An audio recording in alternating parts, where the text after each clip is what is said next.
Na tapeçaria da vida, muitas vezes nos encontramos presos aos fios complexos da comparação. Mas e se a verdadeira realização não estiver em imitar a vida dos outros, mas em abraçar o caminho único que se desenrola diante de nós?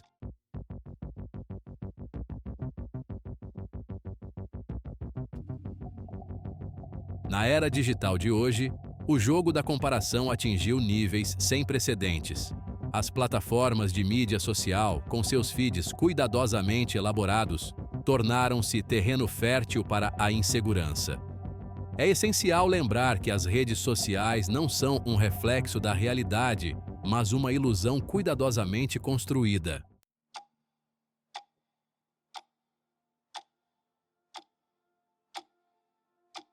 Os estoicos acreditavam que a verdadeira felicidade não estava nas circunstâncias externas, mas no cultivo da paz interior e da virtude.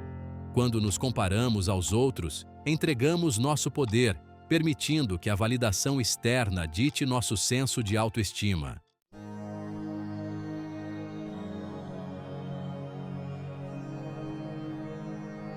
A dicotomia do controle nos ensina a distinguir entre o que está sob nosso controle e o que não está. Ao nos concentrarmos no que podemos influenciar, nossos pensamentos, ações e reações, buscamos o crescimento pessoal e o progresso.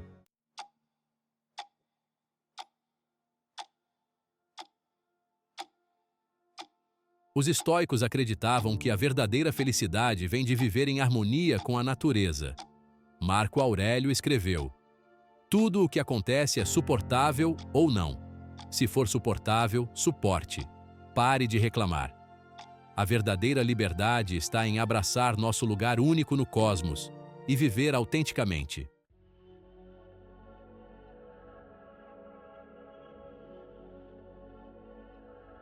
A psicologia moderna fornece uma lente científica para entender a comparação.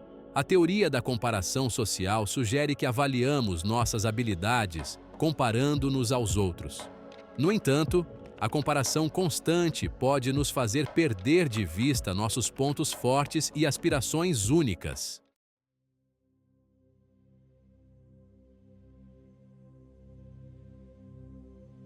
A teoria da comparação social distingue entre comparações ascendentes e descendentes.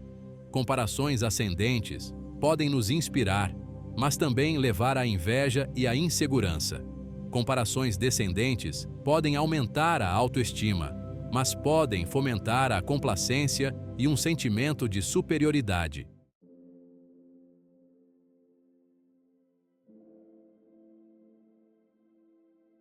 O perfeccionismo, alimentado pela comparação social implacável, estabelece um padrão impossivelmente alto para o sucesso.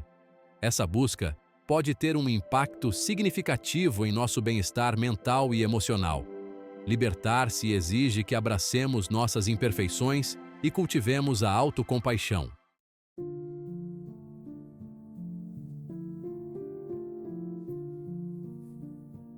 A filosofia existencialista oferece uma perspectiva refrescante sobre a comparação. Jean-Paul Sartre defendia a ideia de liberdade radical e responsabilidade pessoal.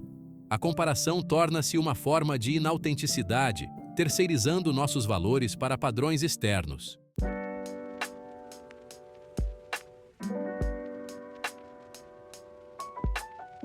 Autenticidade é abraçar nossa individualidade única e criar uma vida fiel aos nossos valores. Significa resistir às pressões sociais e ter a coragem de sermos nós mesmos. Essa jornada exige introspecção, honestidade e disposição para enfrentar nossos medos mais profundos.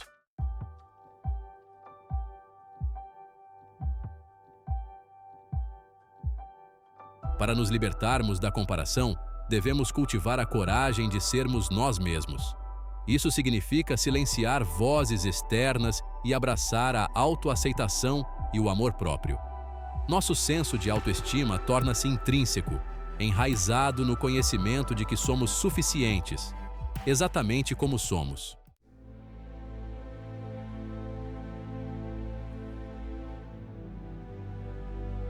Seção 1. Além do bem e do mal. O desafio de Nietzsche à moralidade convencional. Aventurando-nos ainda mais nas profundezas do pensamento filosófico, encontramos Friedrich Nietzsche, um filósofo alemão cujas ideias revolucionárias desafiaram os próprios fundamentos da moralidade e dos valores tradicionais. A filosofia de Nietzsche, frequentemente caracterizada como uma forma radical de individualismo, fornece uma lente única através da qual podemos examinar os perigos da comparação e a busca pela autenticidade. Nietzsche acreditava que a moralidade convencional, com sua ênfase na humildade, abnegação e conformidade, era uma forma de controle social destinada a suprimir a vontade de poder humana, nosso impulso inato para o crescimento, criatividade e autoexpressão. Ele argumentou que esses códigos morais eram frequentemente enraizados no ressentimento e no medo da individualidade, servindo para manter o status quo e manter os poderosos em seus lugares. Em sua obra inovadora, Além do Bem e do Mal, Nietzsche pede uma reavaliação de todos os valores, instando os indivíduos a questionar as origens de suas crenças e a criar sua própria bússola moral com base em suas próprias experiências e aspirações únicas.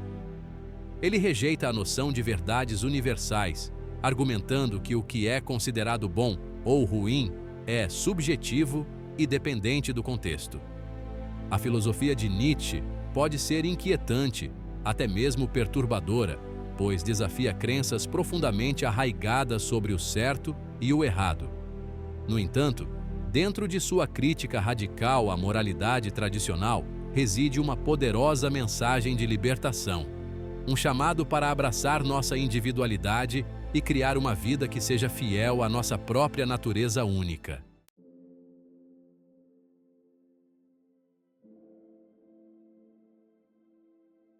Seção 2.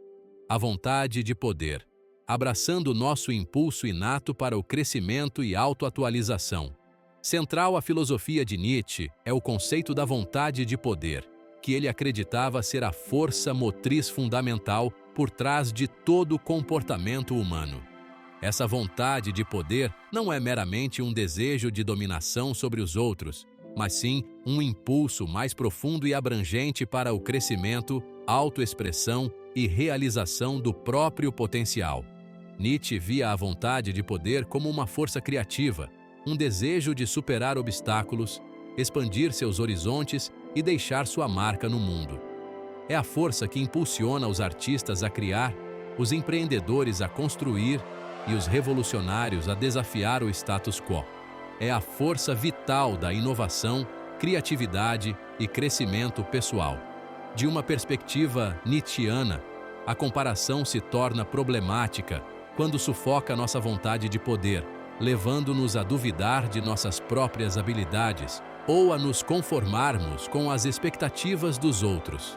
Quando nos medimos constantemente em relação aos outros, corremos o risco de nos tornarmos imitações em vez de originais, suprimindo nossos talentos e aspirações únicos, em uma tentativa fútil de nos encaixar ou atender a padrões externos de sucesso. Nietzsche nos desafia a abraçar nossa vontade de poder, cultivar nossa individualidade e lutar pela grandeza em nossos próprios termos. Ele nos lembra que a verdadeira realização não vem de nos conformarmos com as expectativas dos outros, mas de buscar nosso próprio caminho único com paixão, criatividade e uma crença inabalável em nós mesmos.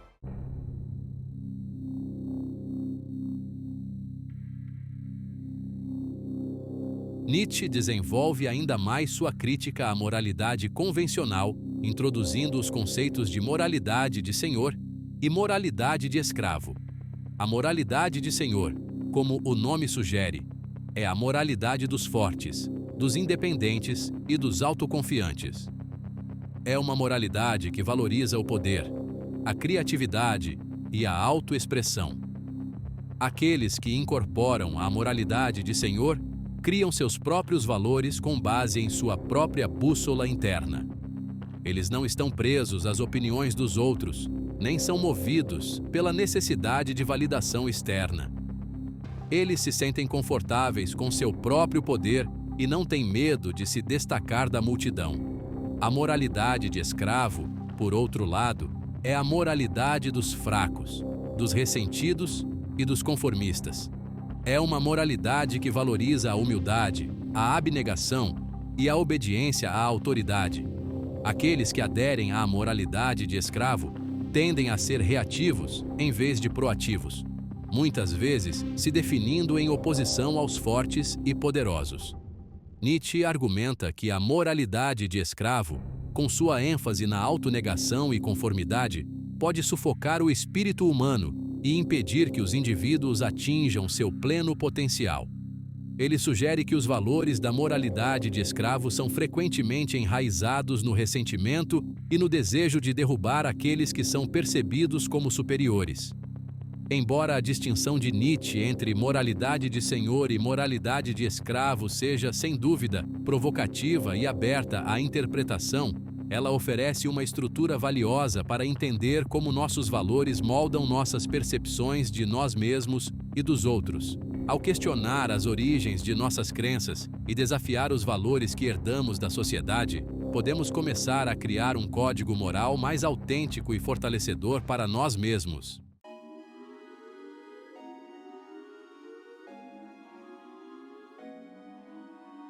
Em nossa exploração das perspectivas filosóficas e psicológicas sobre a comparação, descobrimos sua natureza insidiosa e seu potencial para sabotar nossa jornada de autodescoberta e realização. Mas como podemos neutralizar essa tendência humana profundamente enraizada? Como podemos nos libertar das garras da comparação e cultivar um relacionamento mais consciente e compassivo conosco e com os outros? A atenção plena, uma prática ancestral que ganhou crescente popularidade nos últimos anos, oferece um poderoso antídoto para o veneno da comparação. Em sua essência, a atenção plena é sobre prestar atenção ao momento presente sem julgamento. É sobre se tornar consciente de nossos pensamentos, sentimentos e sensações sem ser levado por eles.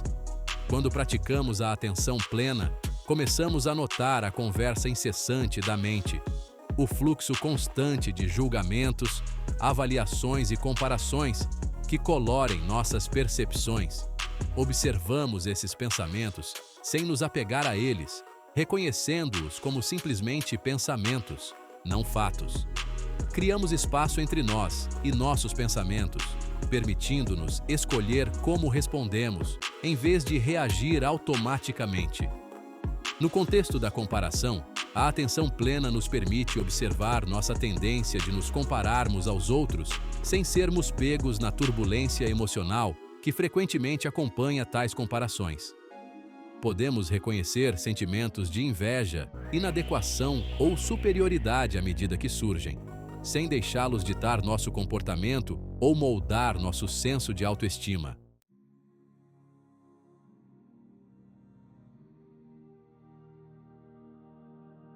A gratidão, uma companheira próxima da atenção plena, oferece outra ferramenta poderosa para combater os efeitos negativos da comparação. Quando cultivamos a gratidão, mudamos nosso foco do que nos falta para o que temos, apreciando a abundância que já existe em nossas vidas. A gratidão não é sobre negar os desafios ou dificuldades que podemos enfrentar.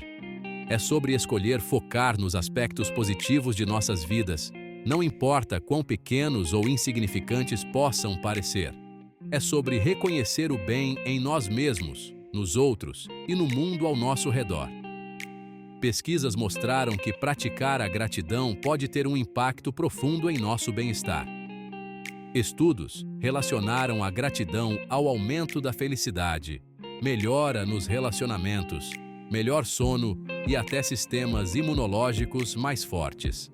Quando nos concentramos no que somos gratos, cultivamos um sentimento de contentamento e paz, reduzindo nossa tendência de nos compararmos aos outros.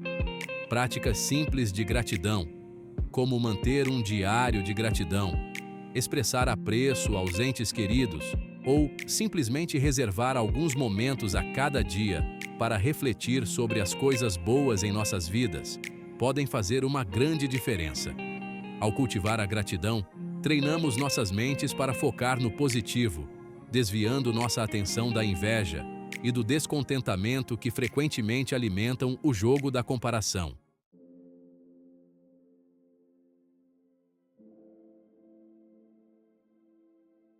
À medida que chegamos ao ápice de nossa exploração da natureza penetrante da comparação e seu impacto em nossas vidas, uma verdade profunda emerge. A verdadeira liberdade reside na arte da autoaceitação. Viajamos por filosofias antigas e percepções psicológicas modernas, descobrindo as maneiras sutis pelas quais a comparação se entrelaça no tecido de nossos pensamentos e emoções. Vimos como isso pode nos impulsionar para frente com ambição ou nos manter cativos à ilusão de não sermos suficientes. No entanto, em meio a essas forças contrastantes, o caminho para a libertação se torna claro. Não se trata de silenciar o instinto de comparar completamente, mas sim de transformar nosso relacionamento com ele. Imagine não mais se ver através das lentes distorcidas das conquistas ou posses dos outros, mas, em vez disso, abraçar a tapeçaria única do seu próprio ser. Essa jornada em direção à autoaceitação começa com o reconhecimento do valor inerente dentro de cada um de nós. Trata-se de reconhecer nossas imperfeições, não como falhas a serem ocultadas, mas como fios integrais na rica tapeçaria de nossas narrativas individuais. Assim como um mosaico deriva sua beleza da diversidade de seus fragmentos, nossas vidas se tornam mais significativas quando abraçamos todo o espectro de nossas experiências, as alegrias e tristezas, triunfos e contratempos, pontos fortes e vulnerabilidades. Quando cultivamos a autoaceitação, liberamos a necessidade de provar a nós mesmos para o mundo. Saímos dos confins do jogo da comparação, reconhecendo que nosso valor não depende da validação externa. É um processo de abraçar nosso eu autêntico, com todas as nossas peculiaridades e complexidades, e reconhecer que em nossa própria imperfeição reside uma beleza única e extraordinária.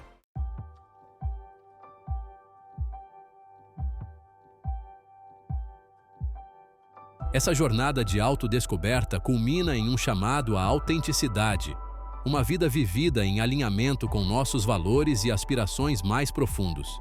Trata-se de abandonar o peso das expectativas da sociedade e abraçar a liberdade de definir o sucesso em nossos próprios termos. Imagine acordar todas as manhãs com um senso de propósito que não provém de pressões externas, mas da ressonância silenciosa do seu próprio coração. Viver autenticamente requer coragem. A coragem de ser vulnerável, de abraçar nossas imperfeições e de perseguir nossas paixões, mesmo diante da incerteza ou do medo. Significa abrir mão da necessidade de agradar a todos e, em vez disso, focar em criar uma vida que nos traga alegria, significado e um profundo senso de realização. Esta não é uma busca solitária. À medida que cultivamos a autoaceitação e a autenticidade, naturalmente atraímos outras pessoas que ressoam com nosso eu genuíno. Formamos conexões mais profundas com base no respeito mútuo, valores compartilhados e uma celebração de nossas jornadas únicas. O jogo da comparação desaparece em segundo plano, substituído por um senso de humanidade compartilhada e uma apreciação genuína pela tapeçaria diversificada da experiência humana. Então, vamos embarcar nesta jornada de autodescoberta, não com um senso de competição ou comparação, mas com corações abertos e disposição para abraçar a plenitude de quem somos. Celebremos nossas jornadas individuais, reconhecendo que a verdadeira felicidade não está em ser melhor do que ninguém, mas em nos tornarmos as melhores versões de nós mesmos. Pois, na tapeçaria da vida, são nossos fios únicos que criam a obra-prima mais vibrante e bela.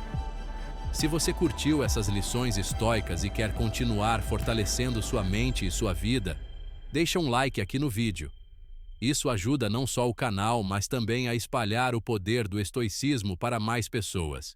E se você busca ainda mais conteúdos para se tornar cada vez mais forte e resiliente, inscreva-se no Sou Estoico, Sou Forte e ative o sininho. Juntos, vamos crescer em sabedoria e viver com propósito.